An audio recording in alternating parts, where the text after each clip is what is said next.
Bonjour, aujourd'hui je vais vous montrer le kit que vous devez fournir à votre enfant pour qu'il puisse rapporter la nourriture de façon sécuritaire à la maison. Premièrement, sachez que nos animatrices sont toutes formées MAPAC. Donc durant l'atelier, les normes d'hygiène et de salubrité sont respectées à la lettre, mais c'est sûr qu'à partir du moment où votre enfant quitte l'atelier, on veut s'assurer que la nourriture reste salubre jusqu'à la maison, surtout si l'atelier a lieu l'heure du dîner puis qu'il y a plusieurs heures avant qu'il retourne chez vous. Donc, premièrement, vous allez avoir besoin d'un sac isolant. Ça peut être un sac d'épicerie comme ça, sinon ça peut être une grosse boîte à lunch.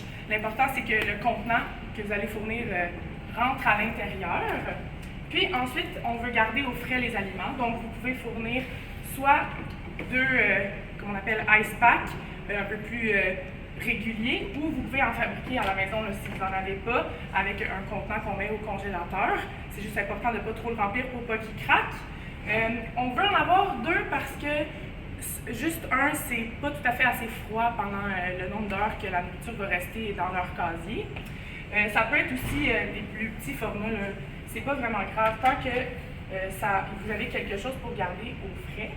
Puis, pour terminer, on vous encourage fortement à fournir un contenant pour les aliments d'environ 1,5 à 2 litres, rectangulaire, parce que des fois, on fait de la pâte à biscuits ou des sandwichs, donc ça va mieux rentrer dans le contenant. Il existe différents formats. Celui-là, on le retrouve au Dollarama. Les sacs comme ça aussi, ça vient du Dollarama.